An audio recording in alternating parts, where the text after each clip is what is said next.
Hello, global gardeners. It's a gardening Monday, and today we're going to be talking about cleaning up your garden. This is one of those activities that I think a lot of gardeners look at as an inevitable chore. Either in the fall or the spring, they have to clean up their garden. Well, I don't think it necessarily needs to be such a chore and one of those activities that you don't look forward to. I'll be sharing some of my strategies. I look forward to hearing some of your strategies when it comes to garden cleanup. Because I think most of us like that clean garden. It's just a question of how clean and when we clean it. We'll be covering lots of different ideas along those lines. And how much you clean and what you clean ultimately comes down to you. The size of your garden, the amount of time you have, and how much effort you want to put into it. There's been a lot of discussion already from Gardens Happen, who got hit by Hurricane Ian, and the garden was devastated. Okay, how do you compare your garden to a garden that got hit by a hurricane? Well, believe it or not, it's actually not that different. Go ahead and check out Gardens Happens channel, and Jay was on top of things and has already put a link to that. And you can see what it looks like when a hurricane comes through. It's not that different, and not to reduce the impact of a hurricane, but for those of us who have a big garden and have a hard freeze that comes through overnight, it does the same thing. It kills all the plants, it devastates the entire garden, and you have to think about cleaning up overnight, literally. You go from a garden that's growing and everything is great, and then the next day the garden is devastated. Well, you have a choice. You can do it all at once, or you can do it over a period of time. I think October and April are great months to target garden cleanup.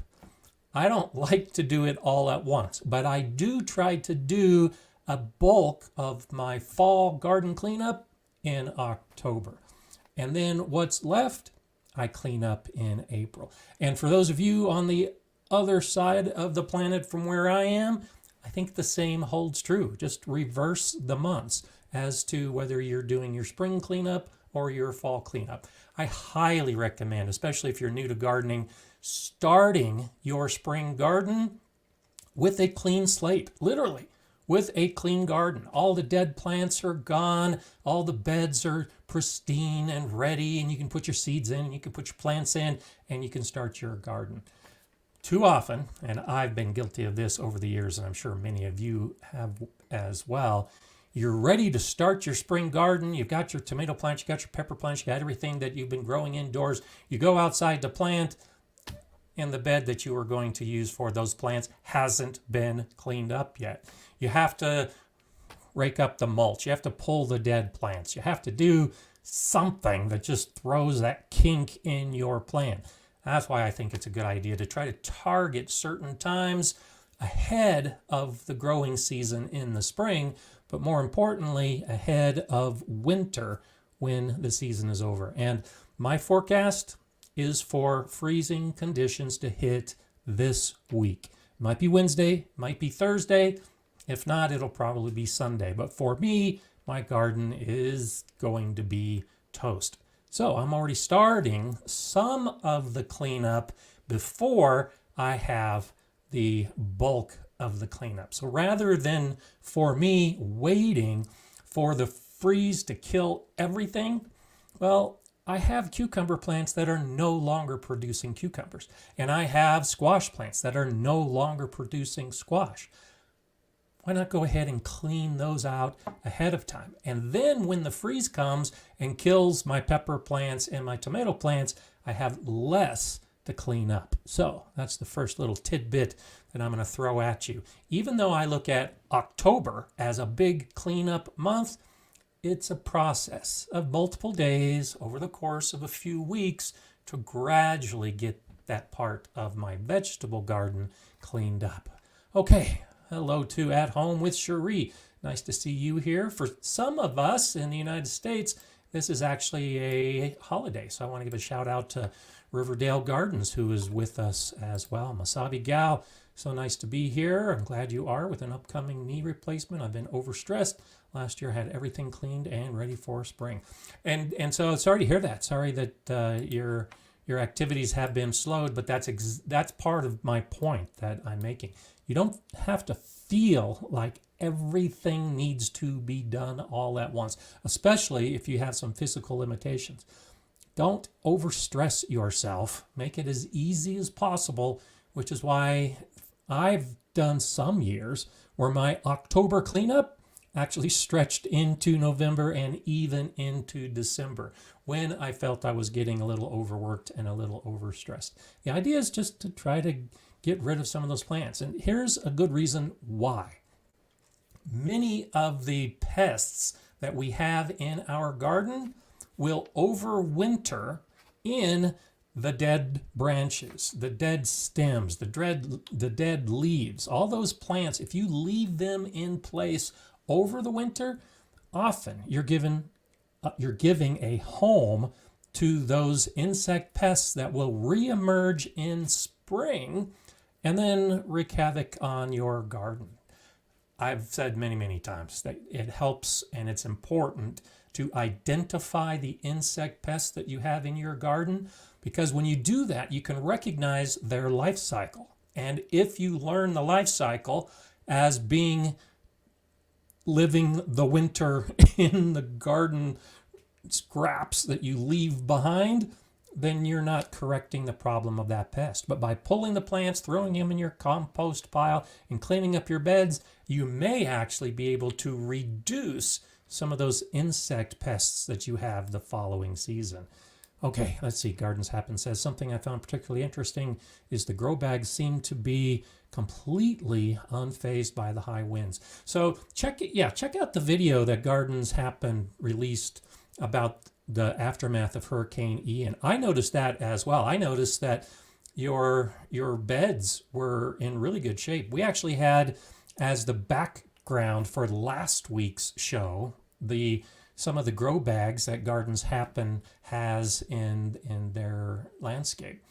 I noticed, I agree with you, of course. I noticed that not only the grow bags, but all of your other containers were still in place, and especially your metal raised beds were still unfazed. All the plants, of course, were mowed down, but the beds themselves were there and sturdy and held up to all that wind and rain and all the damage that a hurricane brings. So I saw your video and was trying to figure out, I may add that to my list in the future. I've got 3 different videos where I talk about the advantages of growing in raised beds and big containers. And the fact that they can hold up to a hurricane is not on my list, but I will probably include that in the future. And I'm glad to see that the actual physical structure of the garden was unfazed, and luckily your house received only that minimal damage. But the plants, of course, are the part that need to be cleaned up. And so think about that as we move forward with the rest of the show, that as bad as it can be, even in a hurricane, the structure of your garden is still going to be there for this year and next year and however you choose to garden in the future. We're really only talking about the cleanup, or I'm only talking, at least, we'll see what the comments show, but I'm really focusing on the cleanup of the plants in the garden, why you clean up those plants, and I'll give you some hows along the way. And so that first reason to keep the pests out is pretty high on the list. At Home with Cherie, thank you for becoming a new member of the Gardener Scott community. Thank you for that. And be sure and look into it. I hope that you'll join us on our private Facebook page and take advantage of some of those other perks that we have to offer. So thank you for that. And if you haven't become a member, you can click on the join button below if you have if you're watching this on a PC, or you can go to the description and there'll be a link to that as well. So thank you, At Home with Cherie. It's always nice to have the new members. It's a great community, especially the Facebook. We share photos, we share videos, we share lots of information, and I even learn stuff on there, believe it or not. Jay says that today is Canada's Thanksgiving holiday. I wasn't aware of that, Jay. This is Columbus Day that not all of the states have as a holiday here in the United States. But good. I'm glad you have a holiday in Canada as well. That's great. Andrea is saying my tomatoes are all done for the year, so I took them out, but we just had a freeze down to 26 degrees Fahrenheit. That's about minus 3.5 Celsius. Unbelievably, my 3 pepper plants survived in my bed. It's close to the house. Maybe that's why. Yeah, that's actually, I think you're probably right. Houses have not only reflective energy from the sun bouncing off them during the day, but especially if it's a brick house, it will absorb some of that heat. And even wood houses will have some of the heat that is released over the course of the night. So if you have plants close to a house and it gets down to freezing or maybe just a few degrees below it, the plants near your house have that radiant heat in the evening and that reflective heat during the day. And that's often enough to keep them alive. So good for you that you had some plants that survived. But when the tomatoes are done, I'll actually be doing a tomato cleanup video coming up here in a couple weeks when my tomatoes are definitely done for the year. And that's a good example of your tomatoes are done, so go ahead and start cleaning out those beds. Absolutely. The peppers that aren't done, yeah, let them survive as much time as you have left for the peppers to develop and ripen. I like to leave my plants in the ground as long as possible if there's still fruit on them. I'm looking for that big harvest. My days, or my nights, I should say, are now regularly dropping below 40 degrees Fahrenheit, 4.5 Celsius. And so at that temperature, there's very little ripening of the fruit, but the days are warming up, which helps out. So even though they're probably not going to ripen much, there's still that hope, and I'll leave them on the plant as long as possible until that freeze comes. Pepper Paul says, I had to laugh at your comment to wait until a freeze to repair my raised beds in Florida. Yeah, good point. And so for those of you who don't have those freezes that are coming, you don't have to wait for a hurricane either, Paul. I hope you can avoid the hurricanes that come in the future. But still, the basic idea holds true. If you choose a time of year that's appropriate for you and make that a part of your regular garden calendar, then you know it's coming. I am a relatively lazy gardener and try to focus on just what needs to be done with the amount of energy and time I have on any given day. And so there are sections of my garden that could have been cleaned up a week or 2 or 3 ago, but I am looking at it as, okay, yeah, October is my cleanup month. And so I've got other activities that are more important, like harvesting. I still have some weeding to do, and I'll save the bulk of the cleanup for that big task that I have at hand because I know it's coming. I could have done it a week ago. I could have done it 2 weeks ago. I could have done it 3 weeks ago. It's all prioritizing your time and how much you have. And so even though you're in Florida and you might not have those freezes, the concept is still the same. Pick your time, pick your activities, and try to clean up your garden as much as possible. Frank says, my vegetable plants are sheltered between the house and a big fence. What a difference that made. Oh yeah, I bet both the house and the fence shelters from the wind and the weather, and then also provides some of that heat as well. Green Leaf Gardening saying, can you do an update on the worm bin? I am planning a video. I've been collecting a lot of worm castings, so I'm planning on doing a video about worm castings at some time this winter. And in that video, I'll show you an update on all the worms and how efficient they've been because they're multiplying and I'm getting a lot of worm castings. So you can expect a video that will show an update on my worms here in the months ahead. TJ the Hawk is wondering, if you leave the dead plants on the ground, won't your soil benefit from the organic matter? So this, yes and no. So this is where it comes into understanding the pests in your garden. If you have a pest that overwinters in a particular type of plant. So for instance, in the past, I've mentioned the raspberry cane borer as an insect that I have in my area and that I've actually had in my garden in the past. And the raspberry cane borer adult will lay eggs in the raspberry cane. And then the egg will hatch and the larva survives the winter inside the raspberry cane. And in the spring, will eat its way out and kill the plant. So the type of raspberries I grow, the heritage raspberries, are the kind that will flower and fruit in the first year. So I can cut all of those canes down, and any eggs that would have been laid and any larva that was in those canes will be killed because there's no more food for them. They won't survive the winter.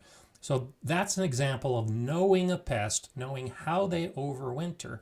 And in the case of my raspberry canes, I cut them down and I'll either cut them into smaller pieces and use as mulch, or I'll throw them into my compost pile, or I'll just put them in a back section of my garden as fill for some of the area that I'm going to be covering with soil and extending the garden.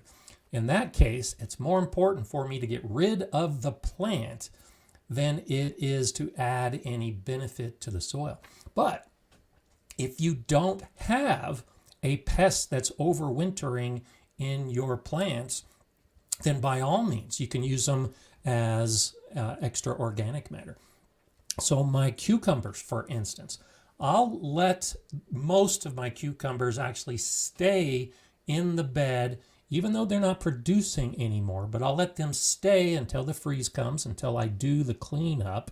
And then I go out with my hand pruners and I cut those pieces of cucumber vines into smaller pieces and leave them right there on the bed, as TJ the Hawk is suggesting, to add organic matter to the soil.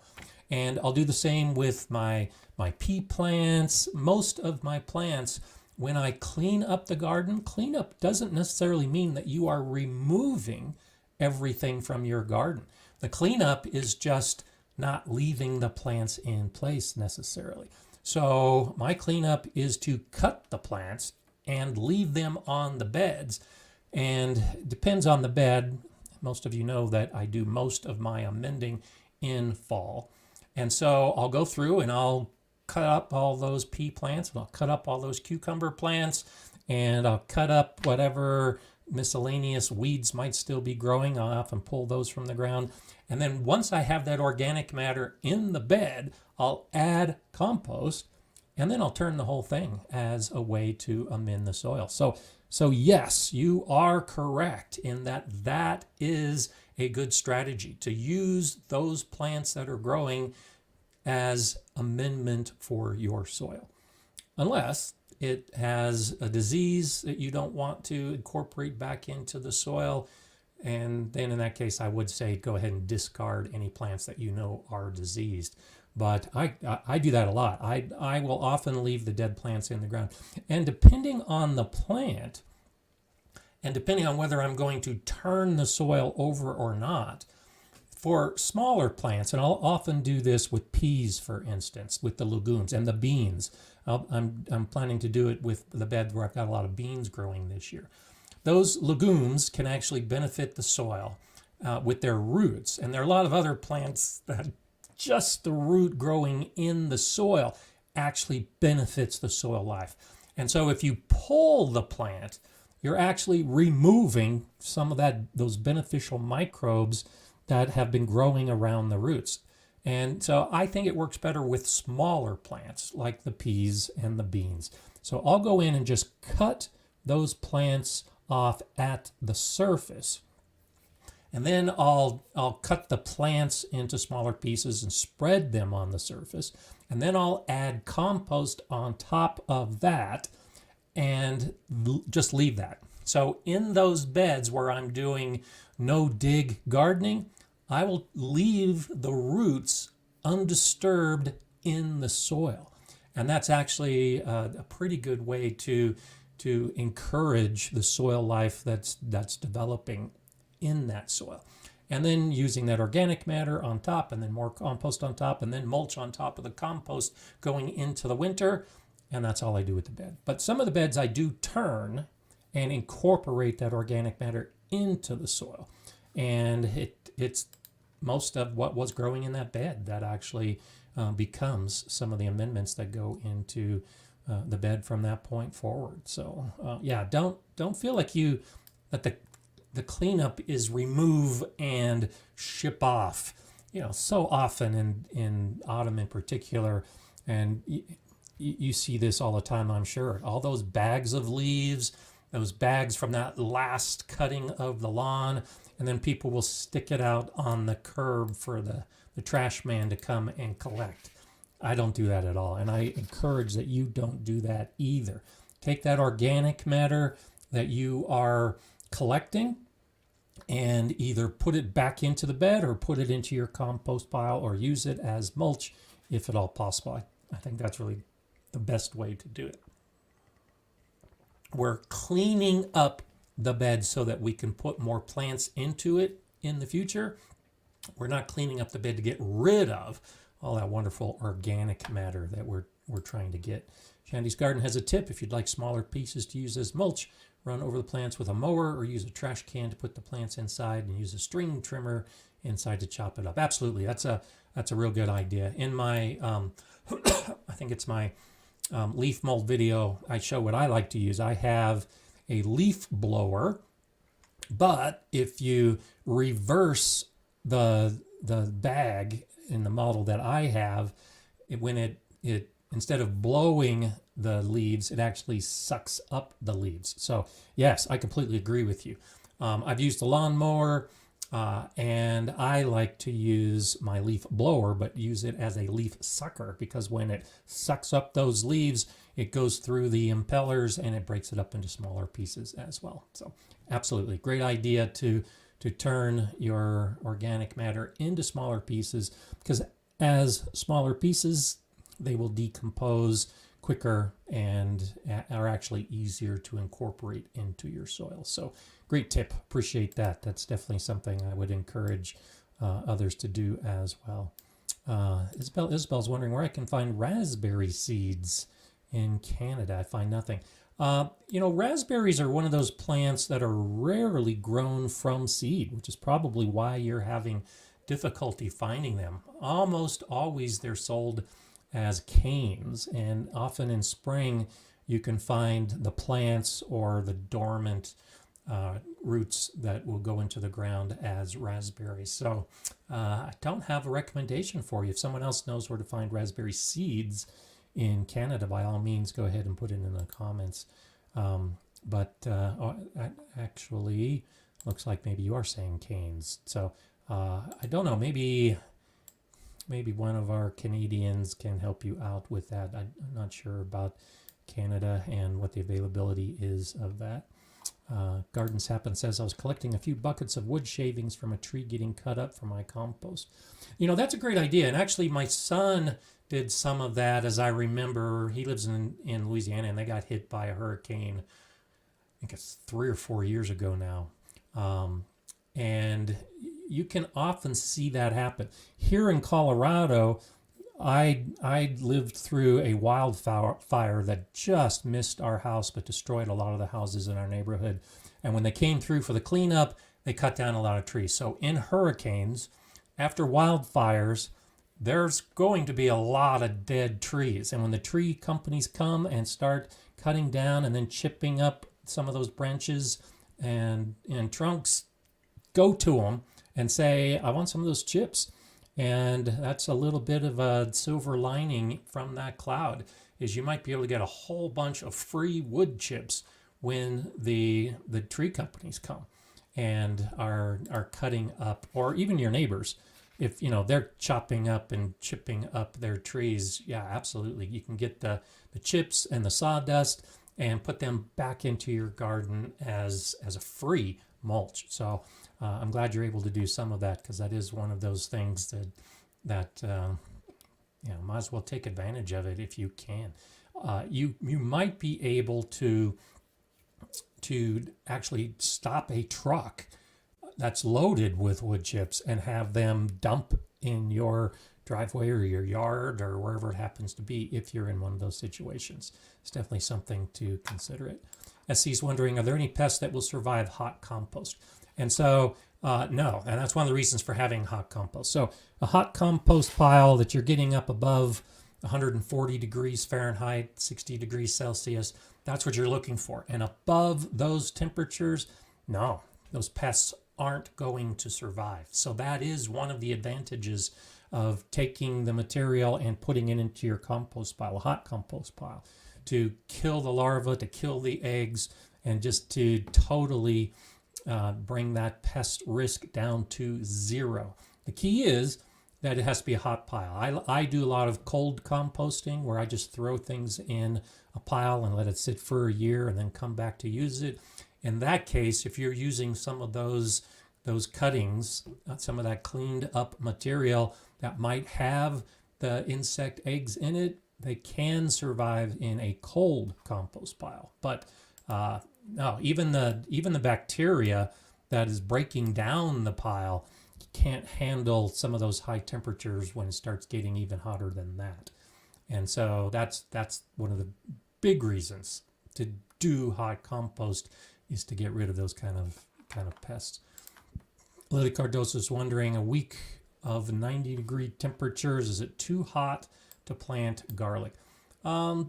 It's not that it's too hot to plant garlic. You can plant garlic when it's 90 degrees out, 32 Celsius.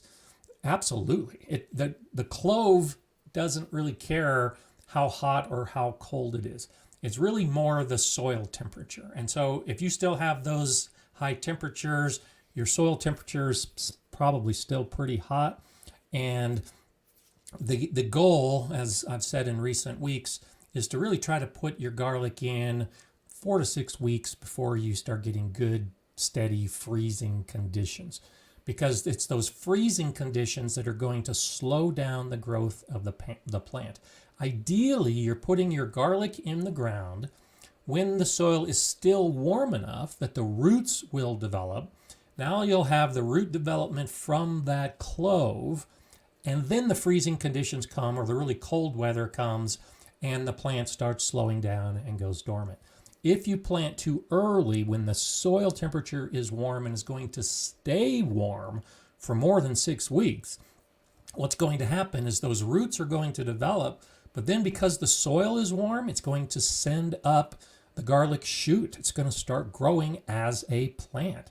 So you're taking the energy from the clove to produce a plant. Now the plant grows, then the cold comes and kills all the leaves of the garlic.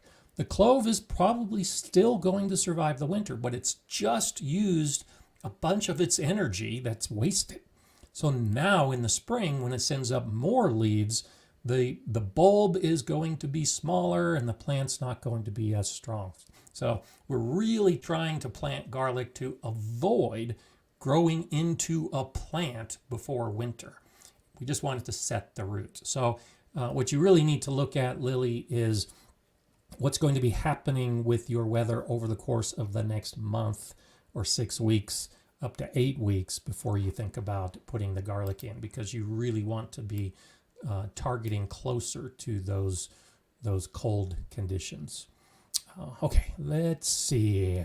Rudimental gardening is pulling my strawberry plants due to 70 plus days of 100-degree temperature. Wow, that's pretty hot. That's almost 38 degrees Celsius this summer, and putting in onions to grow through our mild winter. That's probably a good plan.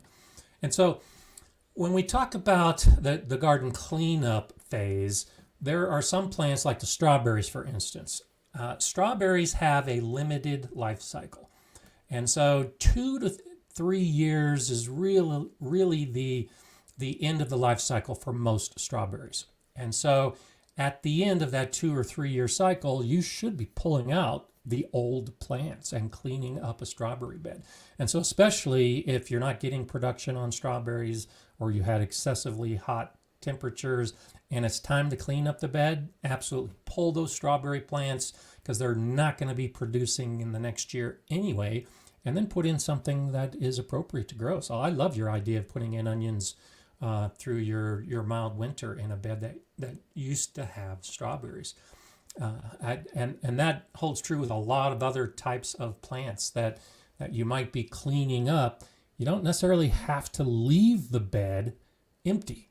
If you have a winter that is mild enough, by all means put in more plants, especially like we were talking about earlier with Paul in Florida.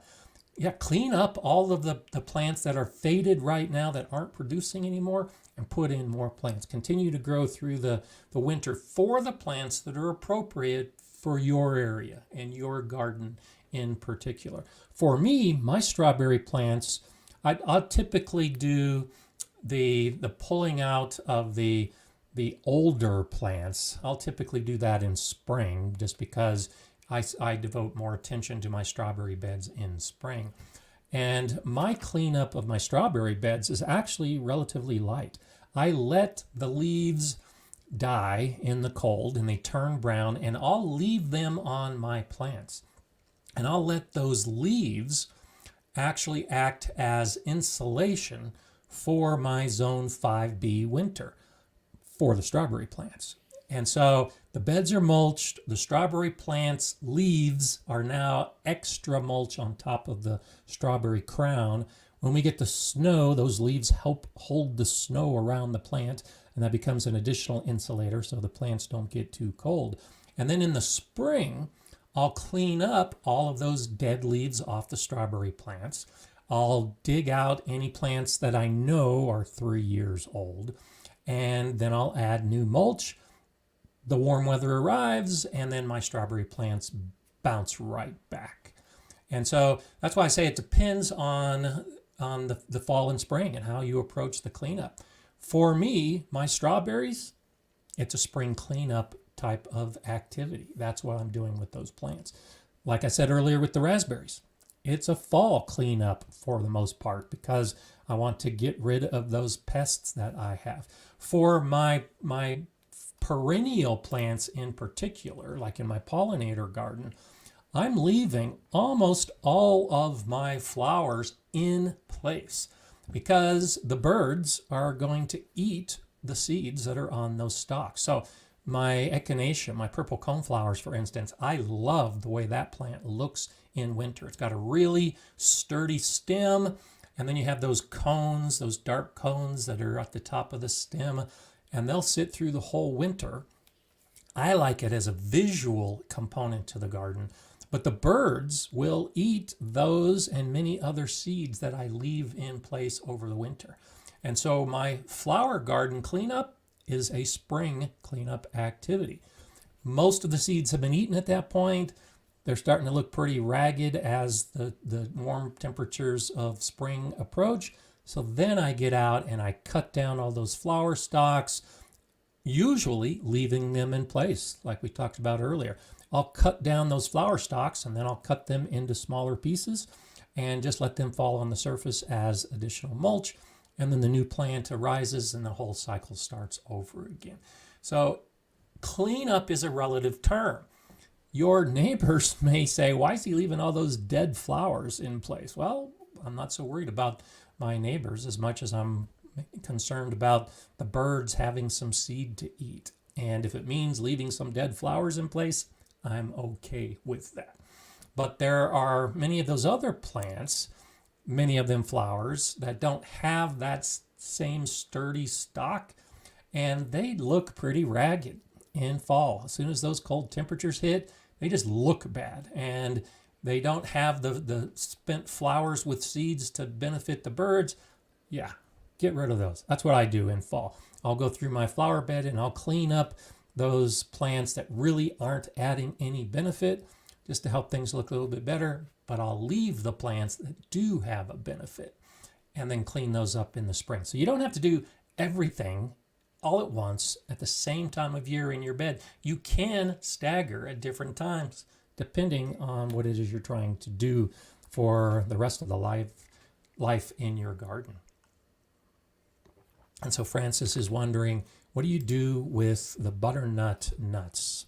Like the butternut squash, let's see, not formed yet, and the leaves, these things don't break down, but I don't want to send them to dump either The squirrels love them. Okay, so you're actually talking about nuts. I grow the butternut squash, and so I'll harvest those, and that's one of those plants that doesn't look good. So I'll be cleaning up my dead butternut squash plants here pretty soon. As to the nuts, I'm not exactly sure what you're asking. And so leaves and nuts that aren't fully formed and pine needles, those are the kind of things I use as mulch, and we'll put back right on top of the soil to break down and help benefit the soil in the future. As far as the squirrels, this is one of those things that you might be able to use it to your advantage. If you can collect those as a squirrel feed for later in the year, and I've talked about this as a strategy that my sister-in-law and brother-in-law do.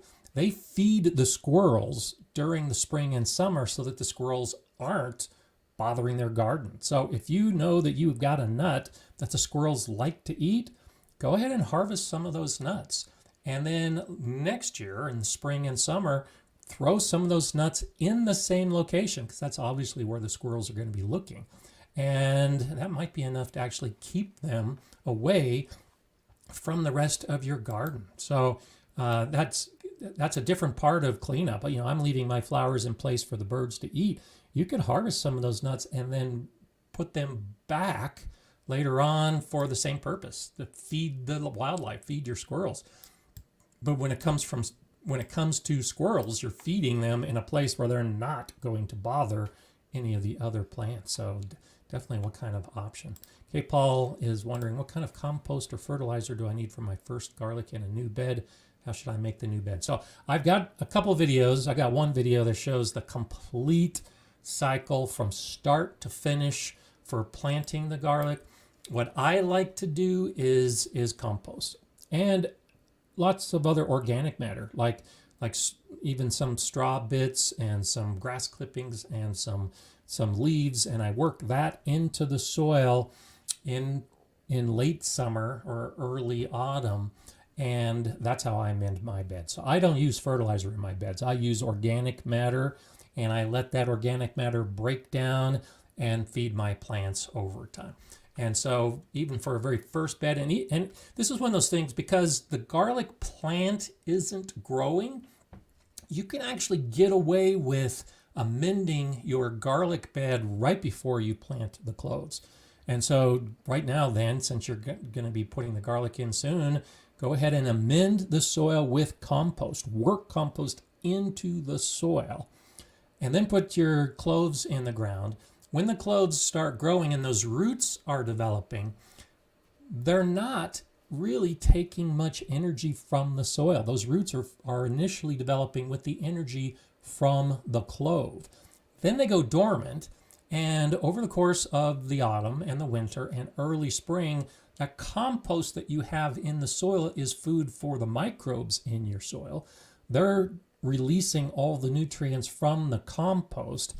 And now when the plants start springing up, those garlic plants in spring, the nutrients are already there in the soil for the plants to do well. So as to the kind of compost, it's whatever compost you have access to. If you haven't made your own compost, you can buy some mushroom compost at the store. That tends to be one of those types of compost that most of us have access to, and I'll often do that. Or you can do, I'll buy bags of a dairy cow manure based compost, and I've used that in my garden before. So the type of compost isn't usually as important, as long as you know the source and know it to be good. Then you can just add that into your soil, and then mulch the whole thing after you've planted those garlic cloves. Mulch with crushed leaves, mulch with straw, put something on top of the soil before going into your winter, and that will also gradually break down and add nutrients to the soil from the top. So that's how I do my garlic. I don't do fertilizer. I just do the organic matter in the soil, and you can see that in some of those garlic videos that I have that show that whole process. And I'm not planning a video this year, but I did a video last year where I show how I amend my beds in fall, how I do exactly that. I'm adding the compost on top, and I'm turning it in, and some of that other organic matter, you can see that in some of those videos that I have. Llama Llama went to do the fingernail test on the butternut squash yesterday and saw a pregnant tree frog. Cool. Needless to say, I still don't know if it's ready yet. So there are a couple things when you look at the squash. The fingernail test or the thumbnail test is to actually take your fingernail or thumbnail and press it in relatively lightly into the squash.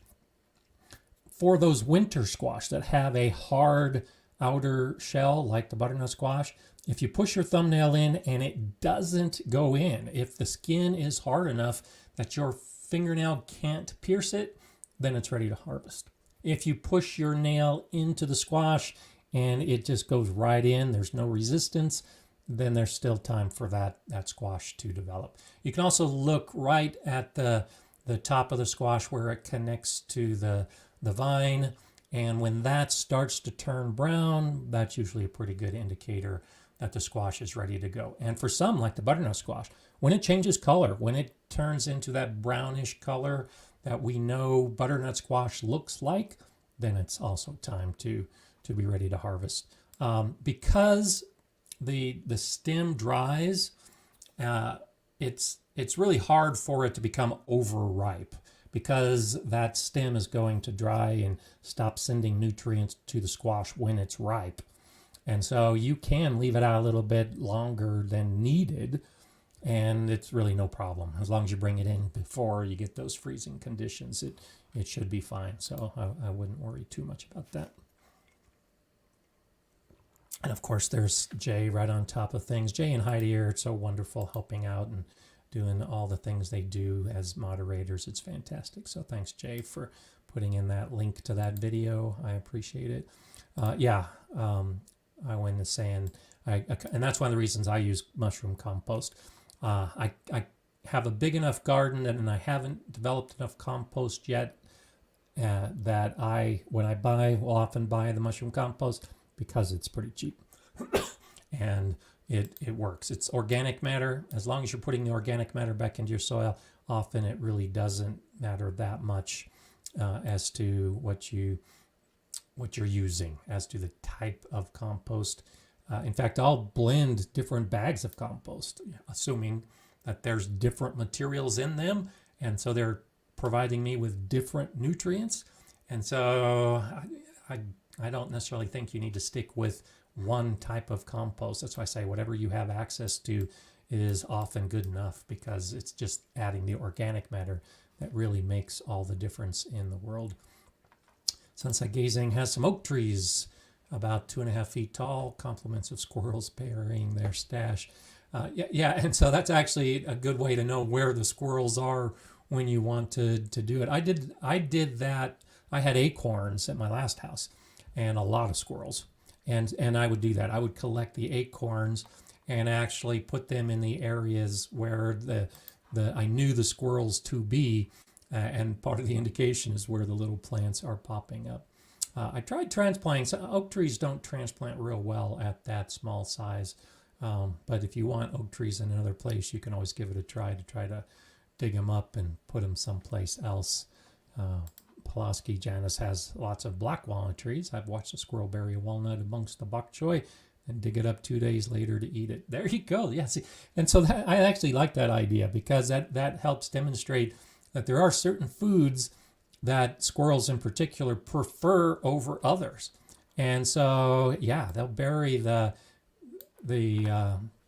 nuts, or they'll bury the seeds, or they'll bury whatever it is they're collecting, because they want to come back and eat it. And they might, even though they're digging up your bed and it might disturb your bok choy, they're not that interested in the bok choy. They're more interested in coming back and eating what they dug up. So that's why I say, feed the squirrels with what they like in an area away from your garden, and they're not going to bother your garden as much as possible.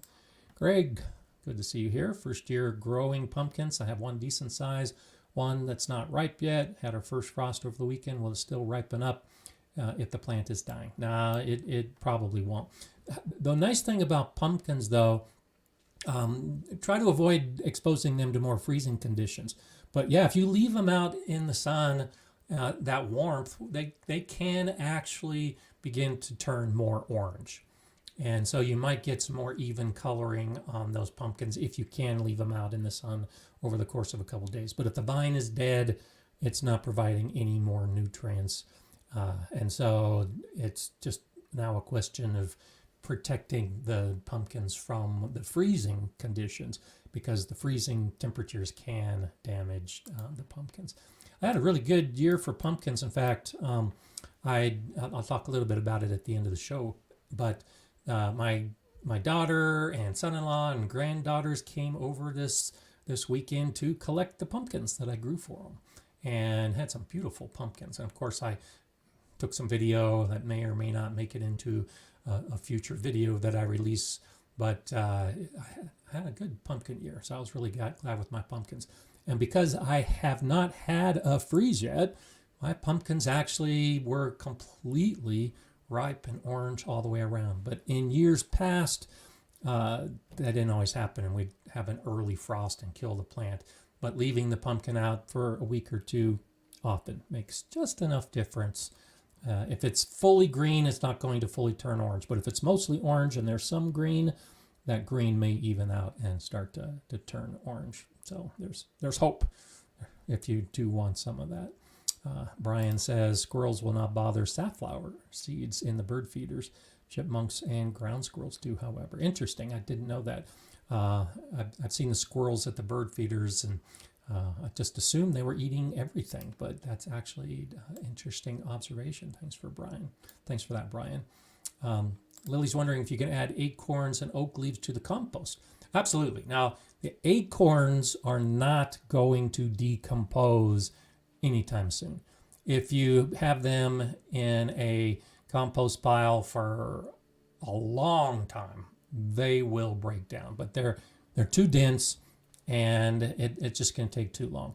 The oak leaves will break down over time. It helps if you crush them up. So like earlier, use the string trimmer, or use a lawnmower, or use a leaf blower in reverse and break up the leaves before adding them to the compost. The thing about leaves and acorns in a compost pile, however, is that it's the fungi in the soil that's going to decompose those type of materials. They're what break down the woody materials that we have in our landscape. In a compost pile, it's bacteria that breaks down the organic matter. And so that's why it really helps to break it into smaller pieces, because the bacteria will break down the leaves over time, but they're more efficient at breaking down the vegetable matter that we have in our garden. A better option, and I'm sure Jay will put this link up here pretty soon, but I made a video actually it's 2 years ago now that I started it, and gave an update in the short. So I've got a couple of videos on how to make leaf mold, and that's really a better option. If you've got a lot of leaves, go ahead and stack them into a big pile and let them turn into compost or leaf mold without disturbing your other vegetable matter in your compost. So in your compost pile, use those ingredients that bacteria will feed on, like the fruits and the roots and the dead stems that come from our vegetable garden plants. And then for tree leaves, make a completely different pile with the intent that it's bacteria versus fungi that are breaking it down. The result is very similar. Finished compost and finished leaf mold look very similar and can be used interchangeably in the garden. But it could be a way for you to get more of that wonderful organic matter to add to your beds, especially if you have a lot of leaves. It takes time because the leaves break down slower. But in a big pile like that, even the acorns will eventually break down. And when I say time, I'm talking a year and a half for all those leaves to break down at a minimum. But yeah, if you've got a lot of them, they're everywhere, rake them up, put them in a pile, and then definitely take advantage of that. Frank is saying it's not cleanup related, except in the holiday sense. Are the very cheapest paper plates compostable, or in the bottom of a raised bed useful? And so, yes, usually the cheap paper plates, especially if you know, are having a holiday party and you have those plates, absolutely. You can compost those and you can use them as fill in your raised beds. The more expensive plates often have like a wax cover over them, or they're sprayed with some type of plastic so that they're sturdier. Those aren't as good to use because whatever that is that they coat that paper with won't break down for the most part, unless it specifically says it's biodegradable. It probably isn't biodegradable. But yeah, the cheap ones, that's a great way in your compost pile. That's a brown material. If you've got a lot of nitrogen green material and you need to add some browns, yeah, paper plates, definitely something that you can add to your compost pile or use as fill someplace else. I think that can be a really good way to do it. There you go, Gail. The leaves are changing and falling and starting in first leaf mold. Good for you. Have some patience. It does take time, but it's definitely one of those things that I encourage that you do, because the leaf mold, if you see the video, so I made the video 2 years ago when I was starting the leaf mold. And then I made a video early this year that I showed harvesting the leaf mold. And I'll be using that in a lot of my potting mixes going into next year. And I'm also using some of it as I amend my beds here in the fall. So definitely, it's an incredible product that you should be looking for. Shandy's Garden, do you have projects? This is the perfect temperature to work outside, so I'm also laying down more weed fabric in the walkways. Great suggestion, great tip. And I'm doing more and more of that as well. Some of the projects that I wanted to do this summer, it was just too dang hot, and I didn't get those projects done. But that's what I'm doing, absolutely. As the temperatures are falling and it's more comfortable to work outside, I'm trying to get more and more of my projects. So good question, good tip. If you've got projects, this is a great time of year to get out and do those projects.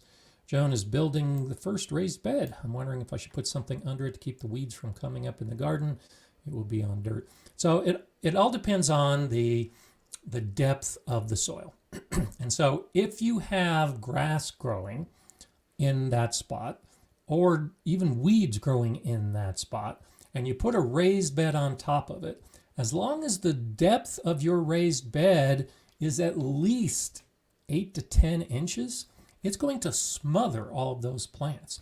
And so you don't have to worry about weeds coming up, because there are very few, if any, weed seeds that will germinate 10 inches deep in the soil and then grow all the way through it.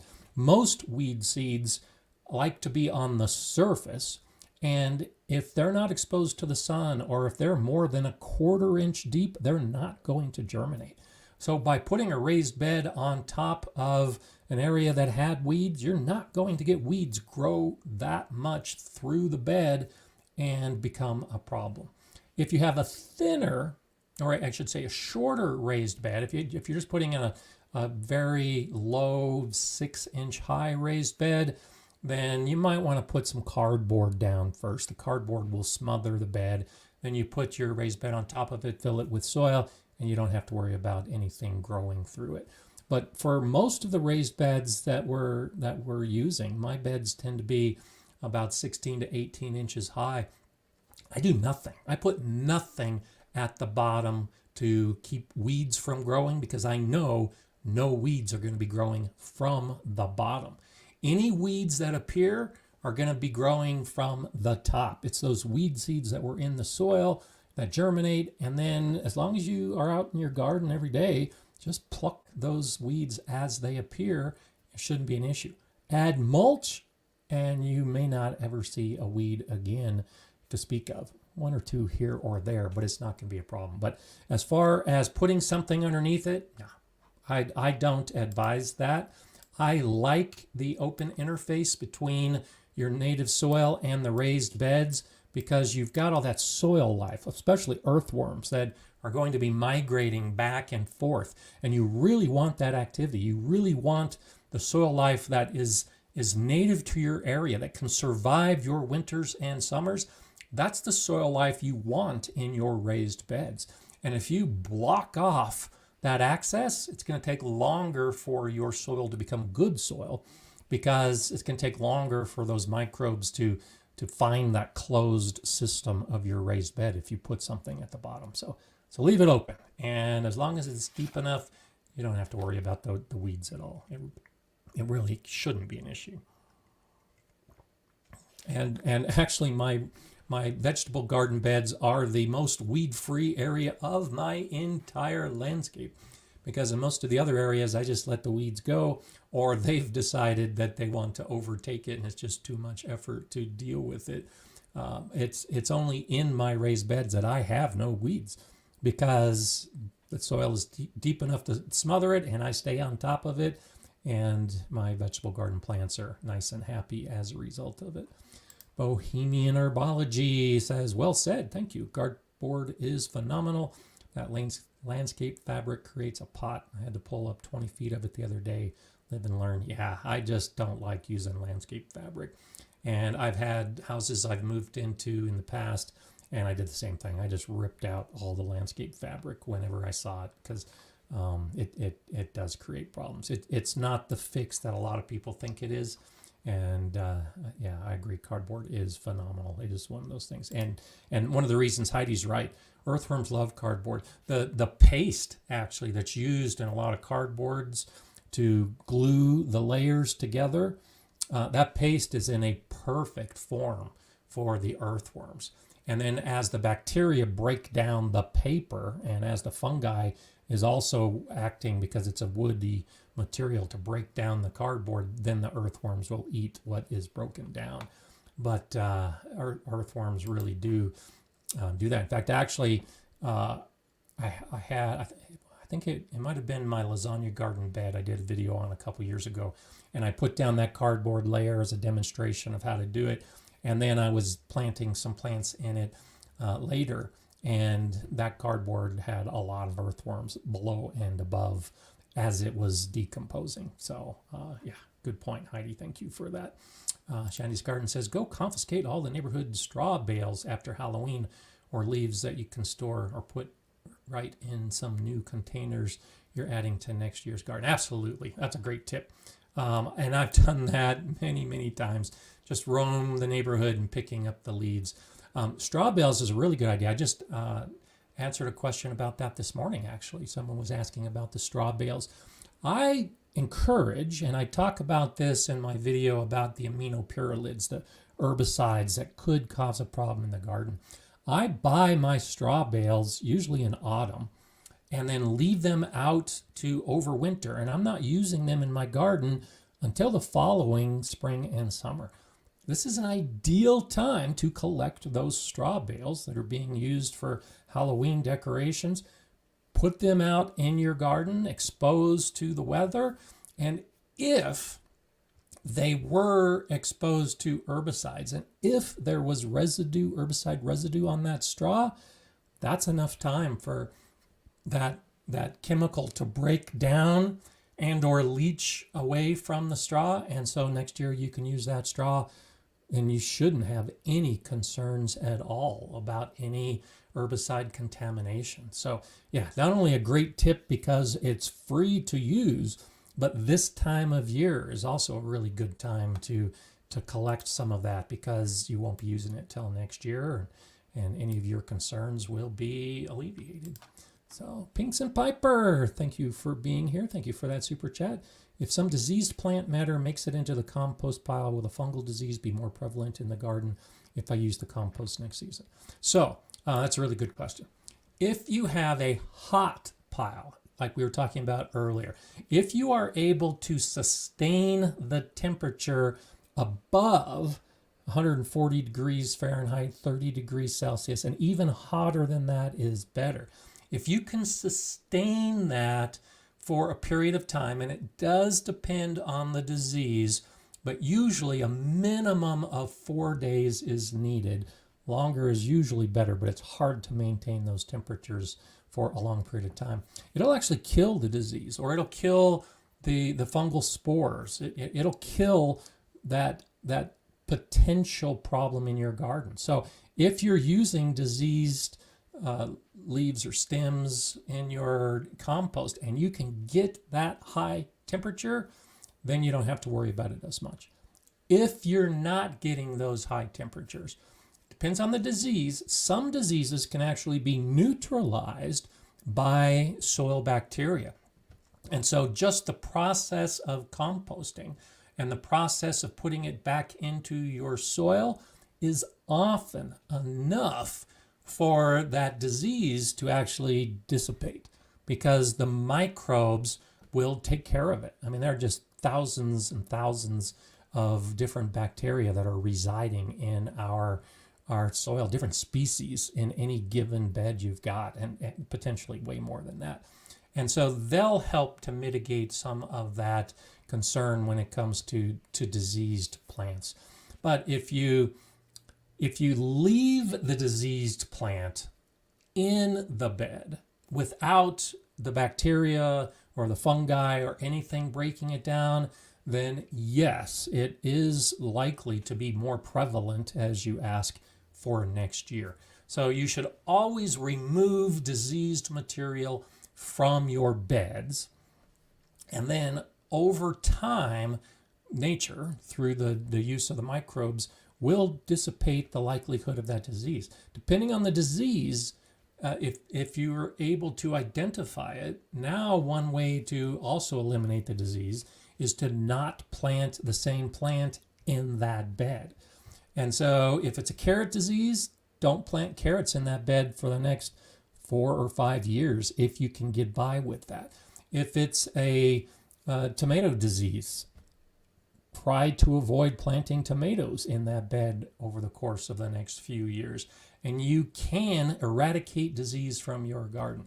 It's when you cut the plants and leave them on the soil that it can cause a problem. And much depends on the type of the disease. If it's a disease that lives in the soil, if it's a disease that is only on the plant material, those are important factors to consider. So if you're going to have diseased plants in your garden, the compost pile is actually the best place for them if you have a hot pile, because you might be able to alleviate the disease from your garden completely.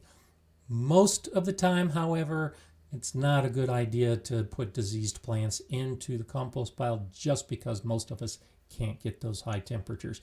And so then when we add that compost back to our garden, we could be creating a problem. Let's say you've got 10 garden beds and only one of them is diseased. If you're able to contain the disease in that bed, eventually it's going to disappear. If you take the diseased plants and put them into your compost, and your compost isn't hot enough, and then you use that compost in 3 other beds, now it's a potential problem that you've added to those 3 beds. And it's possible you now have 4 beds in your garden with a potential for that type of disease, assuming that it's a soil-borne disease. And so you do have to be careful about using compost from diseased plants if you're going to add them into other beds and then want to use those beds for whatever kind of plant disease it is. So you can see it can get a little complicated. It is one of those things that you need to be aware of and you need to kind of track. And one of the best ways to do it, if you can, is avoid using the diseased plants in the compost in the first place. And then it's really not that big an issue. And so I talk about the bags and, you know, on the curb, and you pick them up and you use them. I almost always will knock on the door and say, hey, do you mind if I take your leaves? And then I'll ask, you know, a couple questions. Hey, thanks, I appreciate it. I'm a gardener. And did you have any problems with the tree? No diseases or anything, right? You know, just one of those quick questions. And as long as the leaves aren't diseased, then I'll use them in the garden. Never had anybody say that they had a problem with diseased trees, and I've never brought anything into the garden that I'm aware of that came from the leaves. But the same kind of thing if you are collecting the garden waste of somebody else. If your garden friend next door is cleaning up their garden and they bag everything and they put it on the curb, maybe they're doing that because they're trying to get rid of the diseased plants. So don't go steal that bag and then use that in your garden, because you may be bringing that disease into your garden. So free is good, and the stuff that other people leave, they often don't know the value of what they're leaving, but you do need to be a little bit careful about it. Hi, Yankee Sister Homestead. Nice to see you again, as always. Getting ready to mulch leaves left over from last fall. I had all the mulch leaves and mold to provide this whole season. Blessing to all. Blessings back to you. And that's great. Yeah, I still have so many leaves and grass left over from last year that I'm going to be using it into next year as well. So I'm glad to hear that. And it just goes to show, if you plan ahead and if you save this material, you'll have plenty to use in your garden. So great tip, Yankee Sister. Appreciate you sharing that with us. And I think that's one of those things that we can all learn from. So good for you. Thanks for that. It's one of those activities. And that's part of the cleanup as well. You know, the leaves, you know, and honestly, I no longer have a leaf rake, because when it comes to raking up the leaves, I have used a lawnmower for years and years and years. And so I'll use my lawnmower as a leaf raker, so to speak. And so it's cutting that last bit of grass, and it's cutting or shredding up and cutting those leaves into smaller pieces. And that's what I bag up. So I talk a lot about using the crushed leaves. That's kind of what I'm talking about, is those bags of leaves that have been run through a lawnmower. And that's what I use as a mulch. And like Yankee Sister, the stuff that I would be collecting this year probably isn't going to be used for a year and a half, because the stuff I'm using next year is still the stuff I have left over from last year.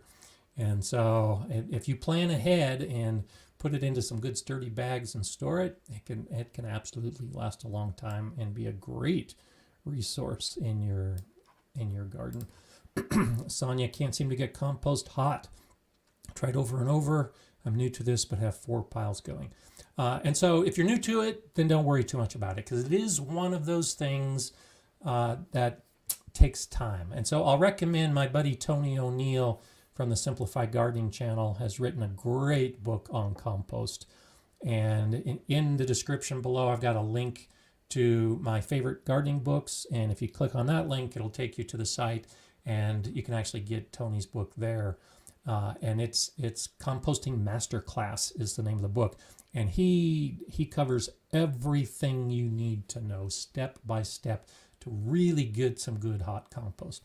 And the reason I like Tony's book is because he talks about the math, he talks about the ratios, he talks about the carbon and nitrogen that all the different materials we're putting into our compost have. And that's one of the big issues, and why it becomes, in some cases, more art than science. It's knowing how much of this thing to add and how much of the other thing to add, because just by using greens and browns, it's not enough. To get a really hot pile, you need to have the correct ratio of the greens to the browns, the nitrogen to the carbon. And then you need to have the proper amount of oxygen and the proper amount of water. And it's getting all of those things right that will get your pile really hot. If any one of those things is off, if there's not enough oxygen, if there's not enough moisture, if there's not enough nitrogen, if there's not enough carbon, you're not going to get those high heats. And so it's great that you've got 4 piles going, because that's a great way to see the differences in the piles even. And if you're looking for those hot temperatures, get yourself a temperature probe that's designed for composting and monitor. And so in one of your piles, go out and flip the pile, incorporate more oxygen into it, and then monitor the temperature and see what happens as a result of it. In another pile, water it more than maybe you're doing and see if that makes a difference. In another pile, add some extra green material, some more nitrogen, and see what happens. And so this can really be a good opportunity for you to see the differences of those 4 components and how they work with your 4 different piles. And that's the way to really get that experience to have some good hot piles. It takes work, especially if you got 4 piles, but you definitely can succeed and can get that heat that you're looking for if you devote the time and energy to do it. And there's Bohemian Herbology again. It's true. His book is informative. I don't have to wonder anymore. It's all there with tables and ratios. Yeah, thank you for substantiating that. It's definitely true, because it's one of those things that I worked with a guy. This was before I became a master gardener, when I was still in the Air Force, and I worked with a guy who was fanatical about his compost. And this was before I even really fully understood what compost was, long before I became a master gardener. And he would tell me about, before coming to work, first thing in the morning, he was out with his probe measuring the temperature of his piles. And before coming to work, there were days that he was turning the pile, there was making adjustments to the compost, and then coming to work, and then doing the same thing after work, monitoring his piles. And he was able to turn raw material into fully decomposed compost in a month, because he knew what he was doing, and he was monitoring it, and had the experience to reach that. So it's possible. Don't give up yet. Just keep pressing forward and trying to figure out what it is you need to know to be more successful with it. So while I'm thinking about it, let's go ahead and talk about the background today. This comes from Julia Cherie and her husband that helps a lot in the garden. This is in Colorado. This is actually just up the mountain from me. My garden's at a little over 7,000 feet, and this garden is over 8,000 feet. And you can see the wonderful mountains, the Rocky Mountains in the background. This, I think, is a testament to how much work goes into gardening. So I have a very short gardening season. They have even a shorter season than I do because of that altitude. I'm expecting my first freeze this week. They've already had their first freeze. So this picture comes from a few months ago, back in August, but I wanted to share it just because it shows what you can achieve when you go to all that extra effort. So because of the cold, they have just this little shed, a little mini greenhouse shed with the fiberglass panels on it that they can grow some plants in, and you can kind of see some shelves back there. But because it's so high in altitude, the sun is really harsh. So they've got some shade cloth over some of their beds so the plants don't get fried. And you may have seen that in some of my videos. I have to use a lot of shade cloth in my garden in the summer because the sun is just so intense. So you can balance, the cold temperatures, you need a little mini greenhouse. The hot sun, you need some shade cloth. Lots of flowers growing in this area. In any mountainous region, and for most of us, you're going to have those animal pests like deer, and deer love to eat your plants. So you can see over here this high netting that they have all the way around the garden space to keep the deer out. And that takes a lot of work, putting in all of these posts and all this netting. And you can see on the far side of this garden space, there's a post all the way over there. And if you want to grow plants that the deer aren't going to eat, a barrier is the best way to keep the deer out. It takes some effort. I like just, the duck and the weather vane, and then there's some kind of eclectic garden art that they have hanging. And then look at this. Again, the idea of protecting your plants from the animals. I love this. This is just one of those bird cages that you'll often find that are made for bigger birds like parrots, or even a whole bunch of finches or something you might have. Well, if you got an old cage, you might find it at a garage sale or an estate sale. You might find it cheap on eBay or some site like that. Cover your containers with it. I love that idea. I don't know that I've ever seen that before. The idea is great. And so I'm so glad to see that here. You can see it again with a smaller bird cage back there on a stand. And so I think this is just a beautiful garden from so many perspectives. It's beautiful to look at, but from a gardener's perspective, I think it's beautiful because it just has so many things that those of us that live in an area with deer and high altitude and cold winters can learn from. And of course, there's a gate to get into the area behind it. And she talked about, going out here and enjoying the garden, and especially imagine, living in the mountains, which is wonderful, which is why I live in Colorado. I just love this area. But imagine coming out to this garden space in the evening as the sun is beginning to set, as all that wildlife starts becoming active, and the sky turns that beautiful shade of orange and crimson and scarlet and a little bit of purple thrown in there. And you're just enjoying the garden space that you've spent so much time working on. I think it's just fantastic. So thank you so much for sharing this picture with me. I think it's a space that I would definitely enjoy, and and they obviously enjoy it. And she said the husband has done a lot of the work as far as putting all the fencing in, but it's a joint project. They're both enjoying it, and this is one of those things that I think is great about gardening is one of a couple can have the vision and can have the plan, and the other gets involved with the labor.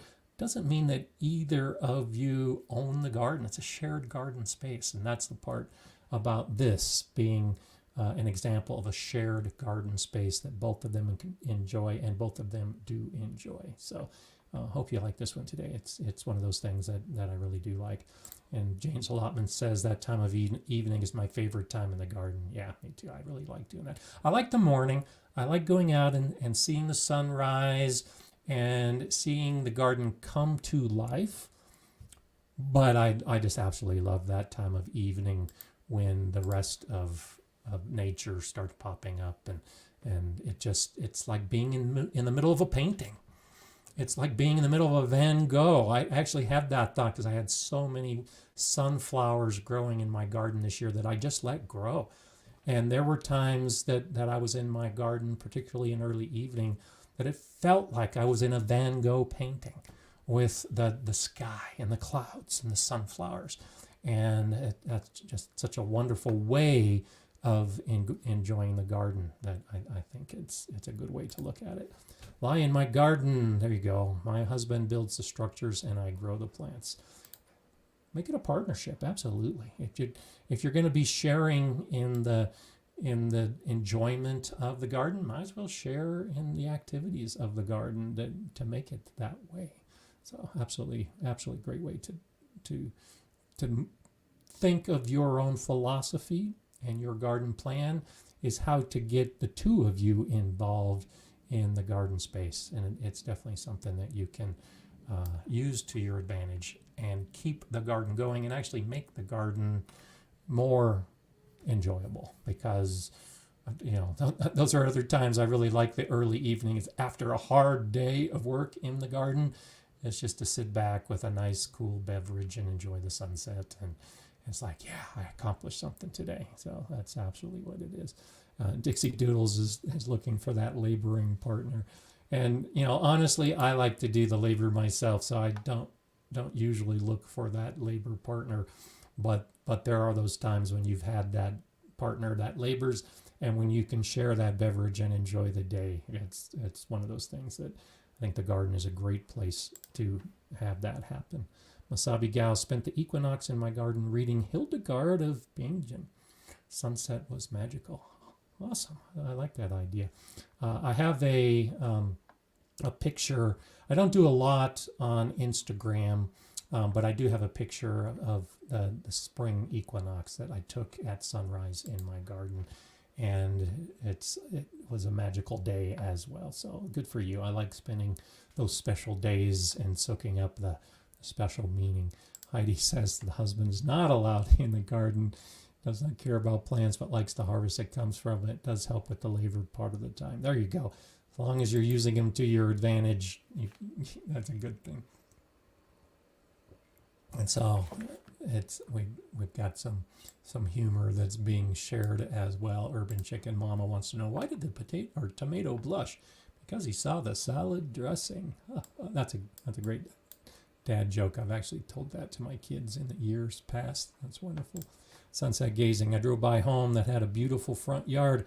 Husband and wife out working in it. I stopped and said how beautiful. Wife was delighted. Husband looked at me, rolled his eyes to say, don't encourage her. I like that. That's often the case where the husband only does it because the wife says it. And then, of course, people say, oh, it's beautiful, which means you have to expand your garden and you have to do more work. And so, just to finish a little bit as we talk about the garden cleanup, don't think that you have to do it all yourself. One of the reasons that my kids in their younger years did not like gardening is because I used my kids to help with all of those kind of gardening chores. They'll come around. It took them 20 years, but they came around and they're both now into gardening and they know how to do it because of all those lessons from the past. But make it an activity. I didn't know that long enough ago how to turn it into an enjoyable activity. So I encourage that you make it an enjoyable activity. But I've had my granddaughters in the garden at 7 and 9 years old. They were helping to clean up the garden and we made it enjoyable. It was one of those, they get to eat the raspberries that are still on the plants. They can eat some of those last strawberries of the season, maybe some of the peas that are just starting to pop in the fall garden. And while we're at it, I have got garden gloves for them, nice colorful garden gloves made for kids. And they've helped me clean up beds that we then put something else in. So we did this a couple months ago when I was doing some of my fall garden sowing. It was me and my granddaughters and my daughter in the garden just doing simple cleanup, pulling some of those plants, and then the kids sowing the seeds for the fall garden. So they can see that it's not just a chore cleaning up your garden. It's preparation. It's preparing the bed for those new plants that we're all going to enjoy. So think about your cleanup from that perspective, especially with the spring cleanup. That's how I look at my spring cleanup, is it's preparation. I'm looking forward to growing plants. Now for me, most of my plants don't go in the ground until May, maybe even June. And so when I'm out in my garden in early April, cleaning up the garden, it's not a chore cleaning. It's an exercise, getting the beds ready for the growing season that's coming. And so that's one of those things that I really like to focus on for myself so that it's not just a labor, but you might be able to use for others as well. You need some help? Tell them that you're getting ready for the garden and they're going to benefit from the harvest to come. It's not a chore, it's preparation. I know it's semantics, but I think mentally it can make a big difference. Andrea, thank you so much for that. I appreciate the super chat. Thank you for your vast knowledge of information and knowledge. It's more appreciated than you realize. Thank you. And I greatly appreciate you saying that. It is one of those things that I was actually thinking about it this last week. I was talking with my son, who is just starting in Louisiana to get his garden going. He's just in the process of starting to build some raised beds and getting the soil going.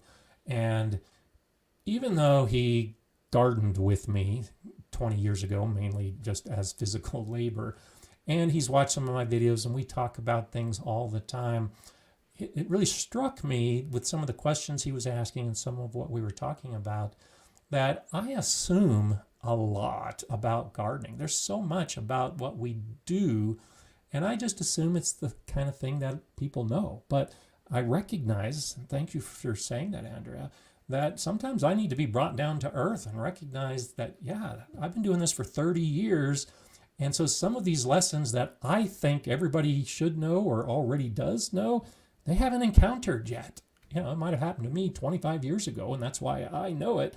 Luckily, I have one of those kind of brains that can remember over the course of 30 years the things it is that I've done and the things that I've learned.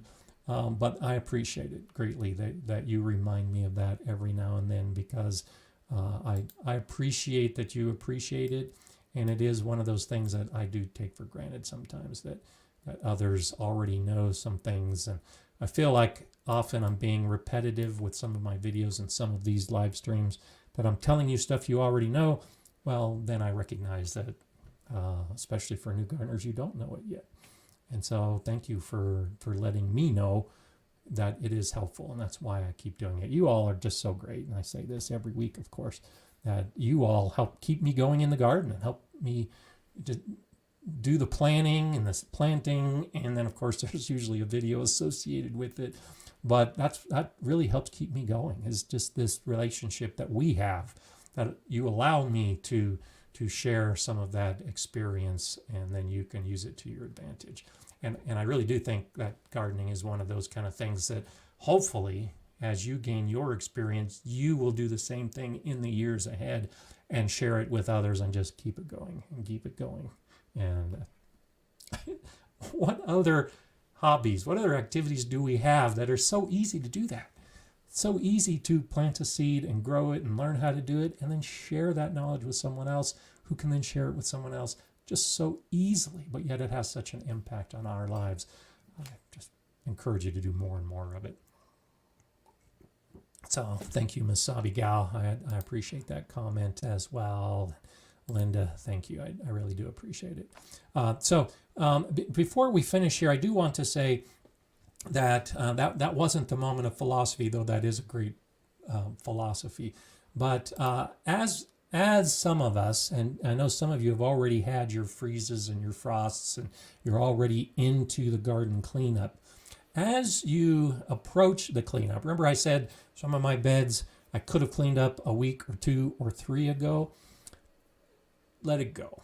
And this is a big problem I have. So I told you that my family came to visit this weekend, and my son-in-law asked if I had any green tomatoes, because he wanted to pickle the green tomatoes.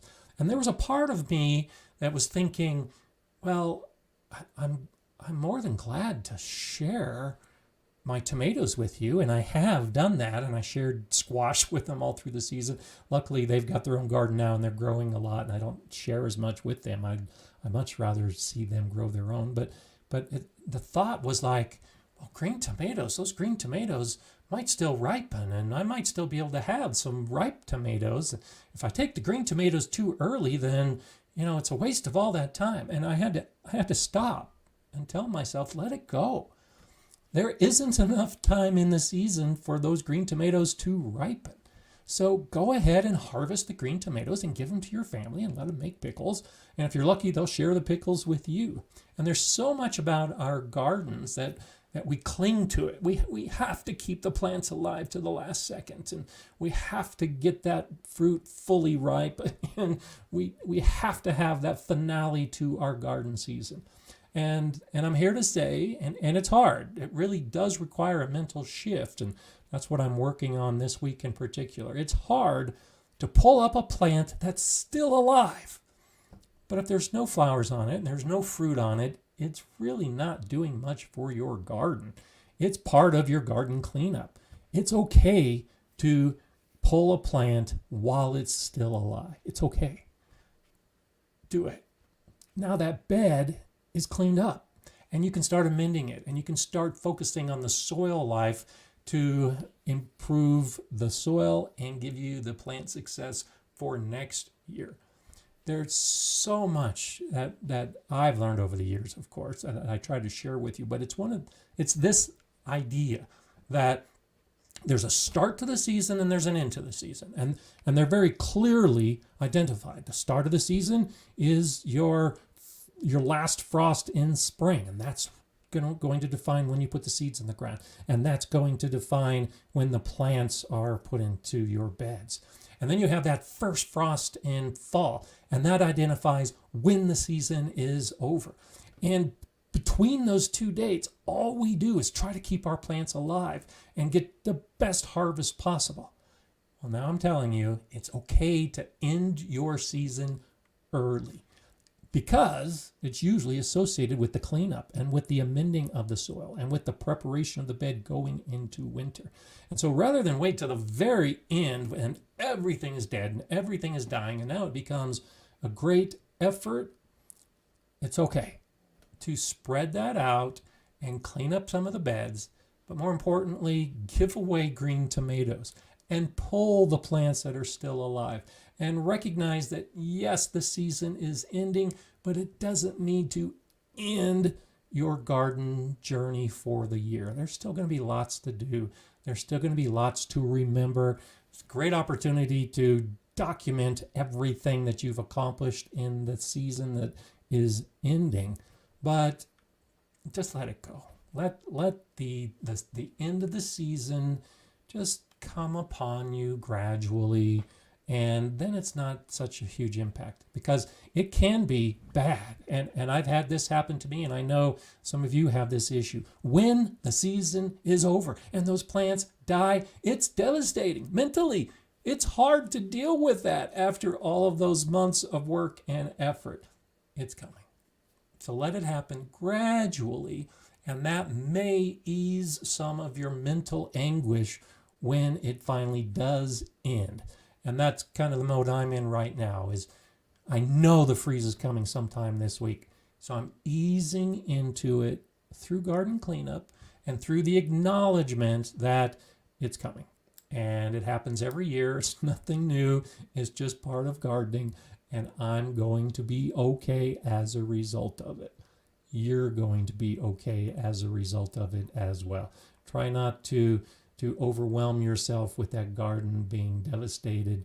And even for gardens happen, if you get hit by a hurricane, it's painful. It's hard. You don't have to do it all at once.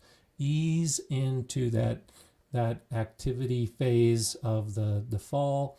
Ease into the activity of the spring, and enjoy the whole process rather than making it a clearly defined date that you have to do and you have to act on and it becomes work. Just make it part of the process, and hopefully it'll be much easier for you.